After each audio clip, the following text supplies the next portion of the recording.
If you want to publish a book, but you feel stuck, out of time, and you don't know what to do next, then it's time to finish the damn book. Here's your host, Susie Schaefer.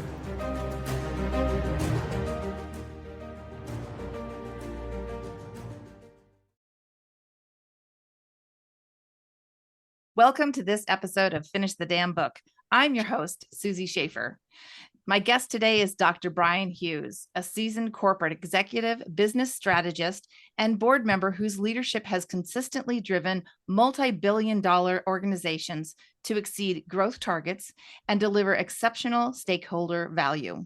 With deep expertise in service industries, recurring revenue models, and private equity environments, he's known for ensuring efficiency, profitability, and long-term scalability, all while growing and enhancing organizational cultures. A best-selling author and sought-after speaker, Bryan offers thought leadership and research insights on culture recovery, toxic and ethical leadership, organizational integrity, and associate retention. Over his career, he's built and scaled high-performing teams, strengthened company cultures, and advanced human capital strategies that have translated directly into sustained revenue growth and profitability. Welcome, Bryan. Susie, thanks for having me. So let's talk a little bit about your book. What made you decide to write and publish your first book, Toxicity? Let's finally do something about it. Yeah, great question. So I'd say probably I've got thoughts around this both professionally and academically. So for the latter, a lot of the research that was in the book was associated with my doctoral dissertation. So it was research that was done as part of my doctoral practice. And, as we went through here, we were able to establish a great framework, the culture recovery framework, which you talk about in the book. And I felt that was very applicable and could be utilized outside in the business world. When you write academically, though, you really can't make conclusions. You should say things like the research suggests, or it might be worth, testing this out, right? And that's just the realities of academia. And so that kind of goes into the professional side where, as a business practitioner myself, I felt I had an opportunity to actually apply this stuff. So over many years, had applied this work, found a lot of success. And so with that, let's put it all together, right? Let's get a book out there. Let's add some value to others that are striving to overcome these same kinds of circumstances. So in the process of doing that, we got the book out and, I saw it work myself, organizations improving trust and accountability, reducing associate turnover. And then others have been able to do that as well with the book, which I really appreciate. That's wonderful. And you make a really good point that a lot of times we learn in theory, but then until you are able to apply it and test it and track it and measure those results, it really doesn't make any sense. I mean, it doesn't stick because if it's not applicable, then what's the purpose? Yeah, absolutely. There's an author, David Sandler, who's got a great quote, says, "You can't teach a kid to ride a bike at a seminar." Exactly. Right. And those of us in the business space or human capital leadership, right, we intake a lot of information, a lot of theory, a lot of philosophy, right? And there's only so much of it we can apply. And so in my case, I was in the field, I was already in the thick of it. So I was able to take those things. And as you said, I was able to apply them. I was able to track it. I was able to measure it. And then that formed the practical basis that went into the book. Yeah, I love that. Was there anything that was frustrating or even emotionally challenging when you wrote your book? That's an interesting way to put it, emotionally challenging. I was fortunate enough. I had a great network of individuals to kind of help coach me through this process. So, I'd written quite extensively, right? I had, been a speaker. So getting the content out wasn't difficult. And I had some, familiarity with publishing in general, just some stuff I had done in the past with music. But there's a lot of nuance to publishing literature, right? Or literature in this case, a professional business book. And I didn't know what that was. And so to have a team kind of around me to help, that helped navigate those individual nuances, right? Whether it be, marketing, editing, et cetera, all of those came together. And that took a lot of anxiety down. So there wasn't necessarily anything frustrating. Now, emotionally challenging, I would say probably the reality of just second guessing myself. It's like, okay, this was meaningful to me, but would it be meaningful to others, right? I found that it worked for me, but would others try it or only try it halfway and then just kind of, blow it off? And for me, there was, maybe it's altruism, but it's a certain amount of value creation that I wanted to add. And so it wasn't just about getting a certain number of books out there. It was, I wanted to ensure that people who read the book and applied would have a better organization after having had read the book. So that was a little bit of the emotionally challenging part, was just constantly second guessing myself. But, it wasn't until I started receiving feedback from individuals that had been implementing, and, just some of that's when I started to take a breath, and it was good. Yeah. And you're right that sometimes what happens is authors can kind of get stuck in their heads about, you know, is this information even relevant to people? Hmm. And so that can be challenging because it really does make you kind of question is this an ego thing that I'm doing, or is this information really going to prove helpful? And I think once you can set that aside and know that it is about a bigger mission and purpose to become a thought leader and to really help people with establishing that cultural challenge within the organization. Yeah, 100%. And coming from a world and a space where you are evaluated not on your attendance, but on your results, it was, okay, how do I actually measure that? Right? Because book sales don't translate into shifts in organizational culture, right? I kind of shy away from the term, thought leader, because I tend to kind of, step away from the spotlight if at all possible. But at the same time, right, there was a lot of work that went into this and a lot of good that could be done. And so it's kind of pushing myself to step into that spotlight and say, hey, look, this is legit. If you actually apply these principles, you're going to see the effects, right? And having enough, I mean, I'm a confident individual, but having enough confidence in the work that had already been done and the practice to be able to kind of influence people to make those decisions forward. And then how do you track that, right? And like I said, it wasn't until I started getting that feedback from individuals that it was like, all right, okay, this wasn't just me. This is good. Well, you mentioned stepping into the spotlight. You are a speaker and you also are a musician. Do you want to tell us a little bit more about your music and what you do? Oh, so just with the music. So an average lower middle class, growing up, and, I was kind of bouncing around, getting into trouble. And then I had some mentors in high school that really made a difference. Actually, I'd say junior high and then high school, that held some standards. And I had some musical talent, probably came from parents or others that allowed me to kind of have a positive outlet. And so between those two, both I guess, the innate abilities that I had, and then individuals who put boundaries and restrictions that my behavior would either grant or cost me opportunities, I had kind of then a kind of a swift trajectory. And so went to music school, had great performance opportunities. I was going to be a music teacher. I wanted to do what others had done for me. Then as I was in the throes of it and student teaching, realizing that the bureaucracy would just suck all the joy out of it. And quite frankly, didn't think I could live off of 15 grand a year, or, whatever it was back in the 90s. And so I switched gears, went back to school for business, and things went on for there. My wife's a musician also. We have a recording studio at our house. She's released some music. I'll do kind of, some mixing and mastering and studio engineer work on the side. So it's kind of my outlet. And, if it's a hobby that pays for itself, then I'll take that. That's cool. I'm a former dancer, singer, actor myself. And I think some of those lessons that I learned from my choir teacher, my ballet teacher, my band teacher, like some of the lessons I learned from them were probably more impactful in my life than the stuff that I learned in school, the actual business stuff. So I think sometimes looking back to some of those mentors and some of the things that they taught us apply to our lives today. And having a balance of business and arts and Mhm. creativity, I think it creates a well-rounded life. Oh yeah, yeah, for sure.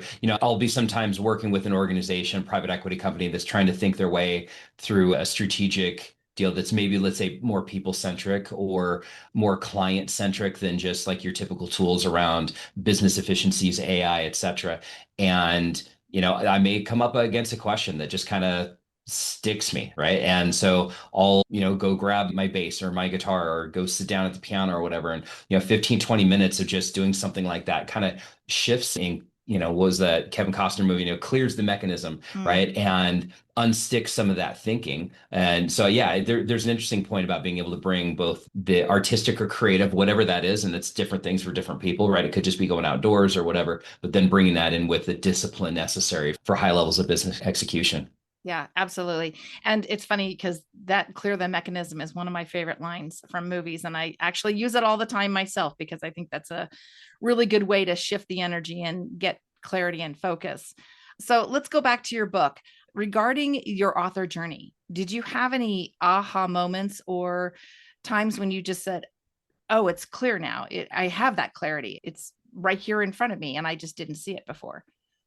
I don't know if I have any aha moments, but maybe some reaffirmations. Because again, when whether I'm speaking in a workshop or, in a keynote situation, or I'm sitting, advising a board of directors on something, I'm constantly having to remember who's my audience. Mm. And I had an earlier mentor of mine that always challenged me to consider who's my audience. It's not just what we say, it's what other people hear. And so as I was writing the book, in going through and thinking about this, it was very regularly, not just what am I trying to communicate, but what is the best way that the majority of the readers are going to understand. So understanding your audience was, let's call it an aha slash reaffirmation. That was, to me, that was vitally important. And especially when I'm trying to take specific business experiences and kind of, I don't know, dilute them enough so that number one, I could protect some of the innocent, involved in some of those circumstances, but also make it then applicable to as many people in as many different industries as possible, right? Thinking through that, but also recognizing that audience could go from, finance bankers to human capital practitioners and what their interests and skill sets and backgrounds are going to be. And then when you try to layer on scientific data that either drives or validates the hypotheses that were put forward in the book, how do you take something that doesn't sound, that could easily come out across as a textbook or an overly specific case study, and then make it available for the average reader who's maybe just thumbing through it or flipping through on an ebook on an airplane? And so that was number one. I would say number two, and it goes back to my earlier point, the aha moment was, it was kind of on a whim where I had reached out to kind of a pool of resources to help get through some of these things. Again, marketing, publishing, cover design, some of these things where I was admittedly not the expert, to bring in other experts to help me get my expertise out. I have a colleague of mine that put together a book, and he knew he needed an editor. So he just went on Fiverr and found some random editor. And I don't want to diminish that, but we compared notes on just that one function of the book, let alone everything else from distribution on. And his experience was vastly different than mine. And so that reaffirmation slash aha was in I'd say the return on investment that I found in a very positive way by employing kind of that group, that network of resources. Yeah, you definitely have to choose your team wisely when it comes to publishing, because I've heard horror stories. I've worked with many people who had not a great experience, and I said, let's change that. I think that that's an important piece of it. So, what results or feedback have you received since you published your book, and how has this had an impact on your business? All right, that's a fair question. So, sold a number of books in the pre-order status. That was great. We launched December. Like, I think, the Black Friday, I think technically is when we launched, somewhere around there. And, I had bestseller status in two different business categories, business leadership and then human capital management by the end of the second full month. I've sold books in 14 different countries, which is pretty humbling, honestly, and, received, positive feedback.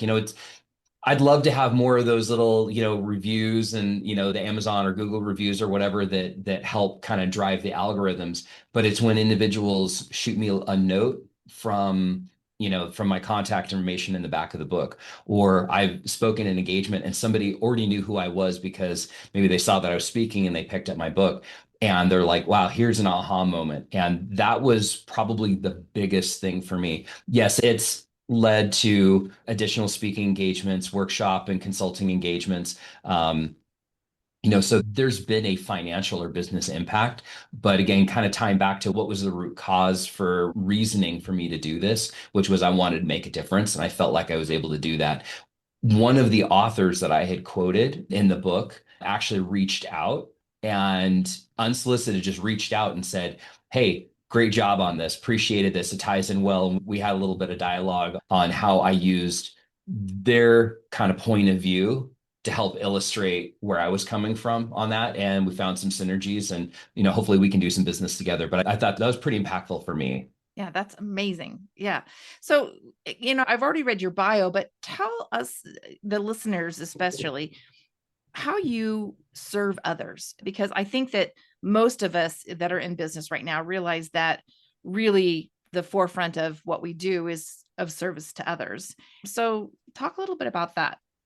Sure. I mean, professionally in my calendar, right? There's time where I'm speaking again. It could be large format or small format, it could be online like this, various different engagements. Do work as a board director or board work, do consulting directly. I've been doing a lot of stuff in the private equity space recently where a lot of the finance bankers, highly intelligent, highly capable in their field, but the service industries are very interesting to many of them because of recurring revenues and great cash flow and other things. And so some of those are pretty hot. So being able to come in and advise either on an industry as a whole or certain subject matters, all of those are about, for me, they're all about value creation. And that word is becoming kind of its own buzzword. And I'm pretty anti-buzzwords as an individual, but Right. it's taking away from me.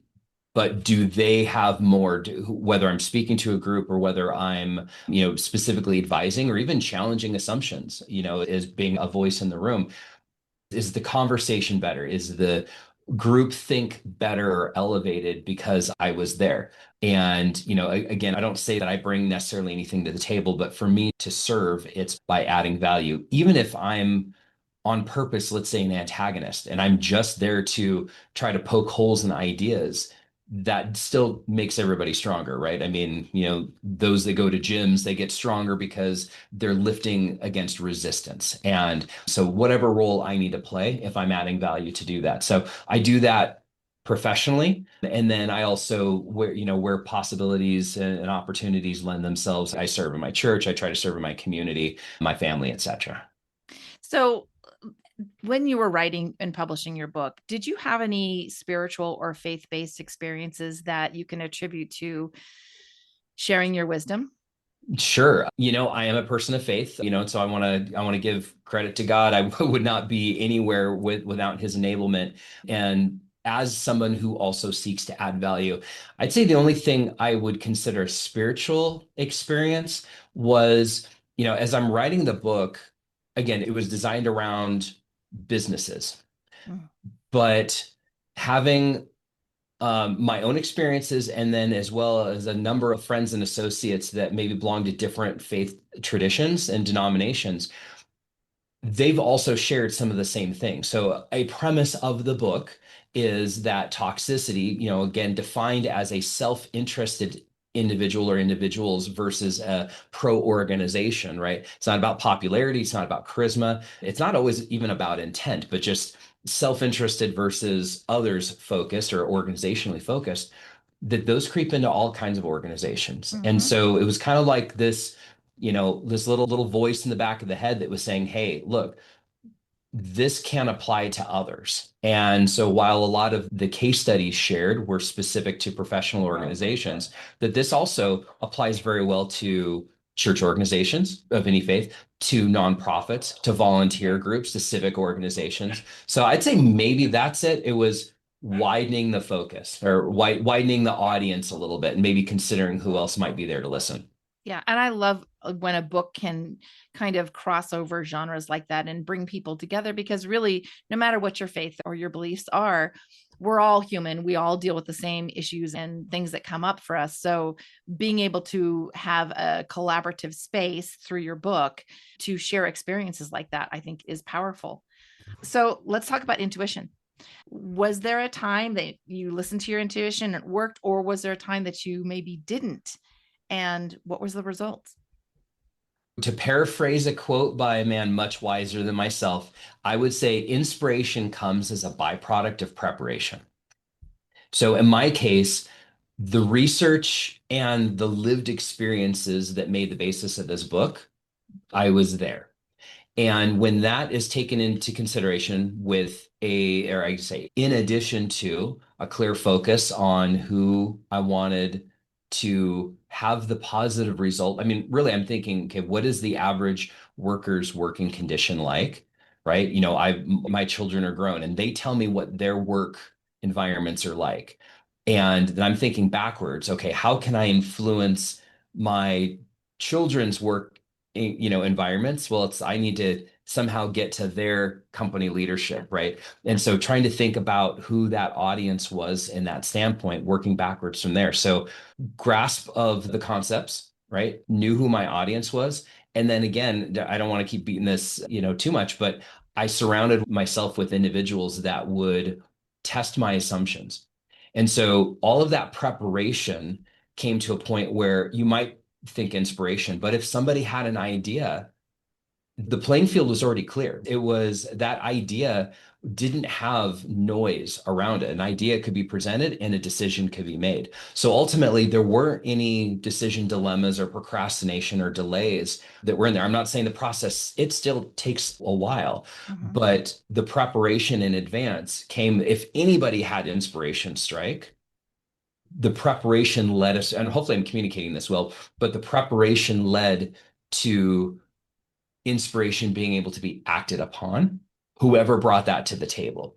And, it's a collaborative environment. I teach it at Cornell University. And one of the courses I regularly teach is around collaboration. And regularly, the students that are involved in that course come from an engineering background, right? Engineers, mathematicians, technically oriented people are not always considered to be the most natural communicators. And so, trying to put my own thoughts into practice here, right? Because we knew what was clear. We had the information already grasped, and we knew kind of what was truth and what wasn't. So when anybody had an idea, we were able to move forward. Hopefully that answered that well for you. Okay. Yeah. So as someone who has a longstanding background in human resources, who do you feel within the organization is best served by this book? Is it someone who is looking at the staffing and the human aspect of it, or is it people in the higher up, and I hate hierarchies, but in the higher up levels of the organizational structure? It can depend on the organization. So I would say, as a simple answer, it's people that are people leaders, because the book targets those that have the ability to influence. And so I've worked alongside some phenomenal human capital partners, and I'd say that they're almost impotent in their ability to affect change, because the organizational leadership has more or less relegated that role, as well as cultural practice, right? It comes from both sides, but relegated that role of human resources to, rules and policies compliance and pay, wage, and benefits.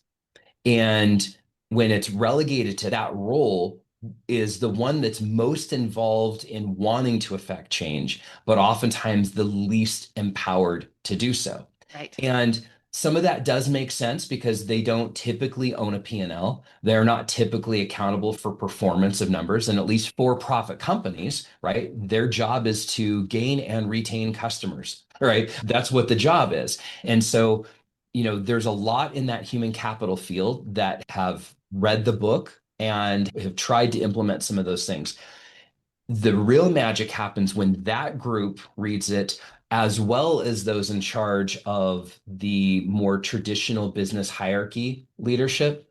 Because when they're able to say, hey, look, I can actually have my people be a multiplying effect, that when I'm not churning my teams, when I'm reducing the toxicity, that even when the toxic leader or individuals are removed, there's still a vacuum that's left Mm. because the organization hasn't been appropriately healed by accountability and trust. And that lack of healing creates a vacuum for more workplace deviant behaviors to take place. Yes. And so you get this cascade of those that I'm going to call it the quiet quitting, again, using more, contemporary terminology here, where people are underperforming on purpose because they think that it's acceptable and okay, to those that are actively looking to go somewhere else because they don't want to participate with others that are working less than them and being paid the same amount, right? But maybe they're only sticking around because it's called reluctant stayers, the people that stick around because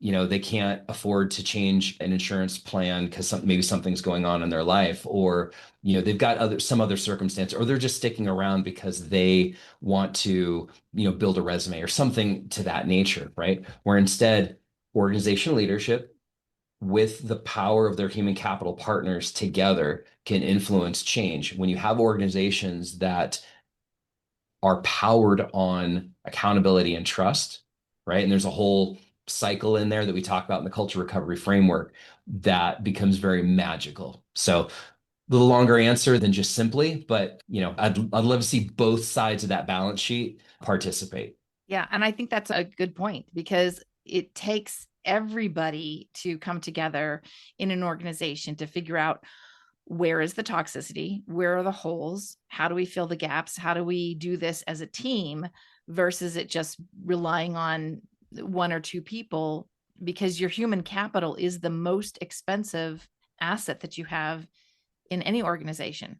Yeah. And Oh, if you're churning through them, you're just, throwing money away. yeah. And I'm not here to necessarily promote the book or the concepts, but let me give the alternative as well. When I've seen those organizations work where organizational leadership and practice, which we're talking, policies, accountability, and the human capital is beyond just the normal roles of compliance. Those are legit functions, right? Compliance and pay and benefits and other things.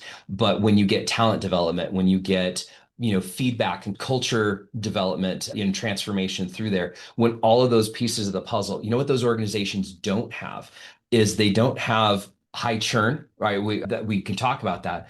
But even, some organizations will say, hey, we don't have high churn, but what they still have is people coming to them and it's hostage negotiation, right? They're like, Right. hey, so-and-so will take me down the street for, 20 grand a year more or whatever. And so it ends up throwing off all of your pay models because you're having to keep people, you're paying them hazard pay to keep them to stay.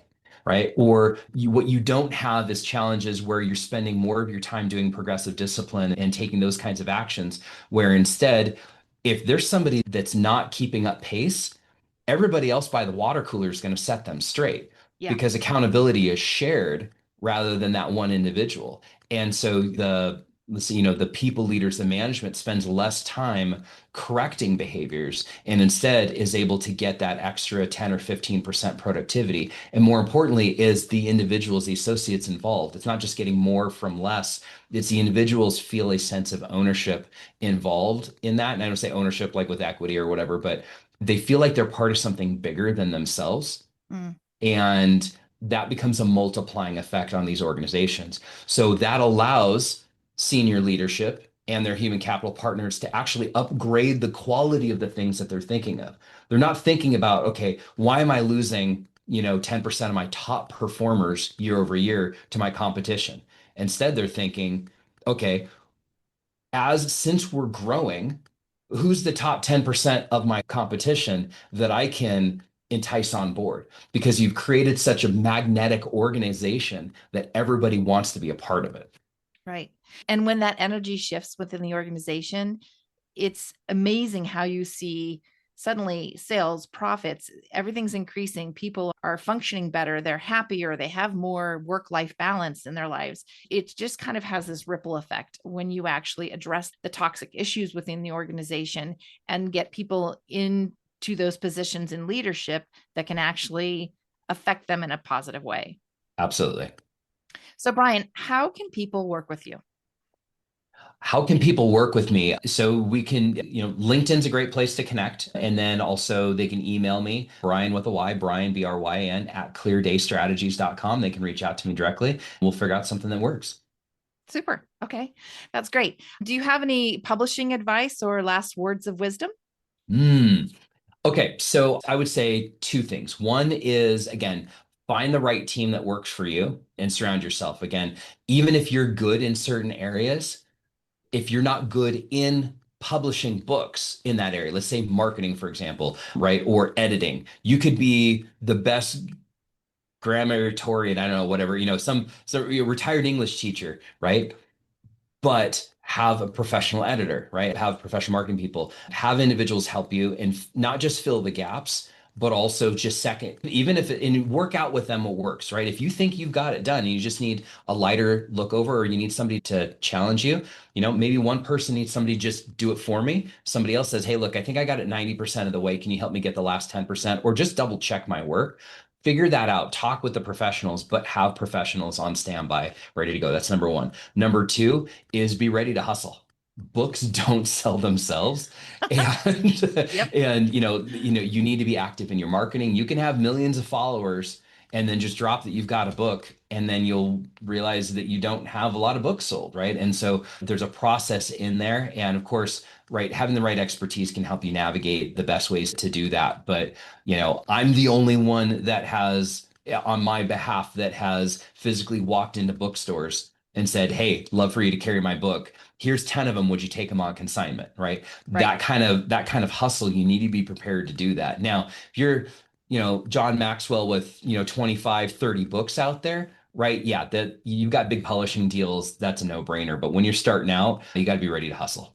Yeah, absolutely. And you're right. It does go back to having a team of people who are supporting the mission and the purpose of getting the book out there and giving you good feedback. I mean, I remember we went through several renditions of your cover, and I'm super glad that we landed on the one we did, because your book stands out. It's noticeable. It kind of, grabs people. So yeah, congratulations on all your success. Appreciate that. Thank you for all your help as well. And thank you for being here today. Yeah, awesome. If you found this interesting, I encourage you to join me for the next episode, and be sure to subscribe. Every week, one lucky listener who subscribes and posts a review on Apple Podcasts or iTunes will be entered into a drawing for the grand prize, a private VIP day with me, valued at $25,000. So be sure to subscribe and post a review. Until then, keep on writing so you can finish the damn book. We'll see you next time. So that's it for today's episode of Finish the Damn Book. Head on over to wherever you listen to podcasts and subscribe to the show. One lucky listener every single week that posts a review on Apple Podcasts or iTunes will win a chance in the grand prize drawing to win a $25,000 value private VIP day with Susie Schaefer herself. Head on over to finishthedamnbookpodcast.com and pick up a free copy of Susie's gift. And join us on the next episode.